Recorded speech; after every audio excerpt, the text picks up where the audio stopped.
What's up, GlowLine fam?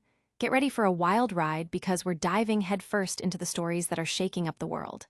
First up, a faculty member at Emory University has been terminated following a controversial social media post in the wake of Charlie Kirk's assassination. This situation has sent ripples through the academic community and beyond, raising questions about online speech and its real-world consequences. Next, we're heading into the complex world of online censorship. Following the tragic murder of Charlie Kirk, the U.S. right is shifting its tone, putting major social media platforms under intense scrutiny for their content moderation policies. What does this mean for free speech online when reactions to a prominent figure's death are under the microscope? Then we're going to Utah, where students are grappling with a profound ethical question: the death penalty. In the aftermath of Charlie Kirk's assassination, the debate rages on whether his accused killer, Tyler Robinson, should face capital punishment. It's a deeply divisive issue, touching on faith, justice, and the value of life. And finally, we're exploring a chilling new trend where internet culture and real-world violence collide. The language of memes and online communities seems to be playing a disturbing role in acts of violence. We'll break down how deeply online culture is shaping these events. Stick around, you won't want to miss this. Don't forget to like, subscribe, and hit that notification bell so you never miss an update. Emory University fires faculty over social media post after Charlie Kirk's death. This incident highlights the escalating tension between online expression and professional repercussions. In the wake of conservative activist Charlie Kirk's assassination, a faculty member at Emory University's School of Medicine was terminated due to a social media post. Dean Sandra L. Wung confirmed the termination, stating the individual's post caused concern within the community. While the identity of the faculty member and the specific content of the post remain undisclosed, the university had previously indicated it was investigating the matter. This action follows a pattern of firings and administrative leave across various institutions, including Delta Air Lines and the Cobb County School District, all stemming from reactions to Kirk's death. Legal experts note that private employees generally have limited protection for their speech, contrasting with public employees who may have some First Amendment rights, albeit subject to a balancing test.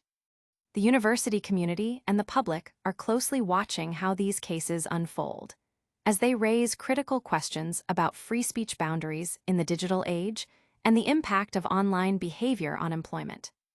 This firing is a stark reminder of the consequences of online actions, but what's next? Get ready as we explore the shifting sands of online censorship in America. Conservatives are demanding social media platforms take action after Charlie Kirk's murder, marking a significant shift in the free speech debate.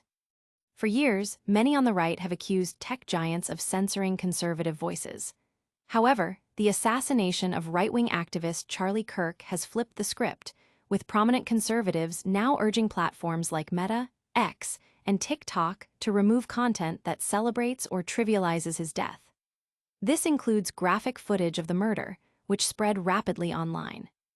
Politicians like Representative Anna Paulina Luna and Governor Spencer Cox have voiced strong opinions, with Cox calling social media a cancer.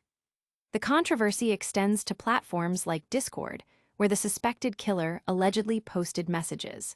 A Republican-led House committee has even summoned tech CEOs to testify about online radicalization.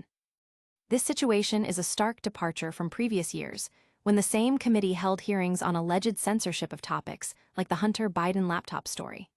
Tech companies, including X and Meta, have previously relaxed moderation policies, but now face pressure to reevaluate their approach in the wake of Kirk's death.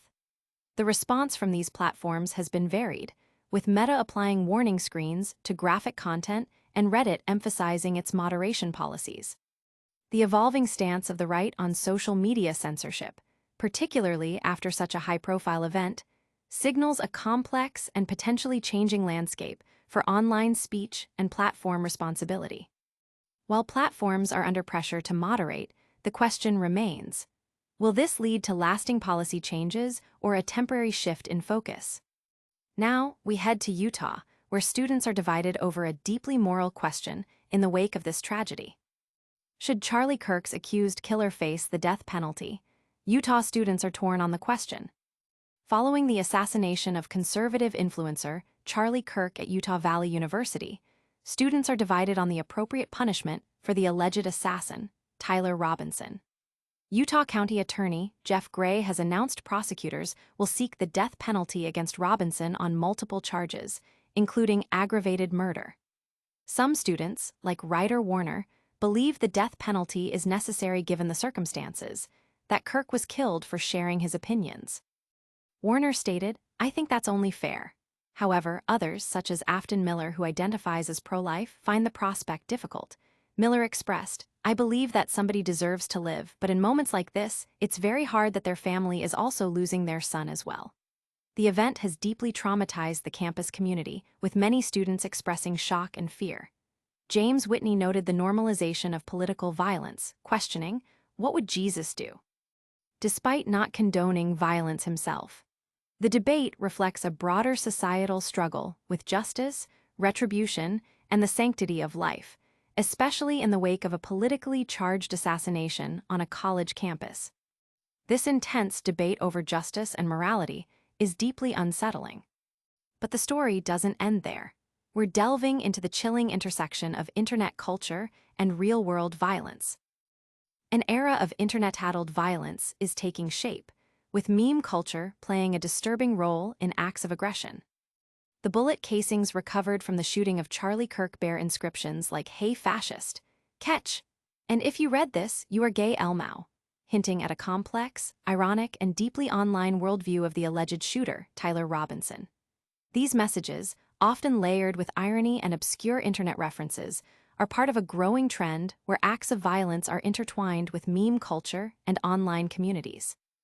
Experts like CNN correspondent Elle Reeve explain that this phenomenon, characterized by ironic detachment and black-pilled nihilism, can lead individuals to perform violent acts, often as a form of communication within specific online circles rather than a clear political statement. This pattern has been observed in other recent incidents, such as the Christchurch mosque shootings and a school shooting in Minnesota, where weaponry or manifestos contained similar deeply online references. Robinson's case, involving messages referencing video games like Helldivers 2 and anti-fascist songs, highlights the ambiguity and difficulty in deciphering the precise motivations behind such acts.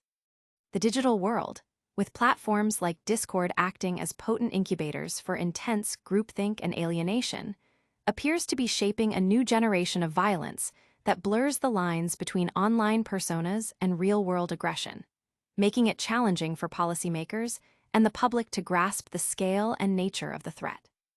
This disturbing fusion of online culture and real-world violence is a wake-up call for us all. But before we go, let's recap the biggest stories of the day. And that's a wrap on today's top stories. We saw Emory University terminate a faculty member over a social media post after Charlie Kirk's assassination. Then, the U.S. right is shifting its stance on social media censorship following the activist's murder. We also explored the debate over the death penalty for Charlie Kirk's accused killer in Utah. Finally, we examined the disturbing rise of internet-addled violence influenced by meme culture. Don't forget to like this video, subscribe to GlowLine for more, hit that notification bell, and let us know your thoughts in the comments below. Follow us on all social media platforms to stay connected.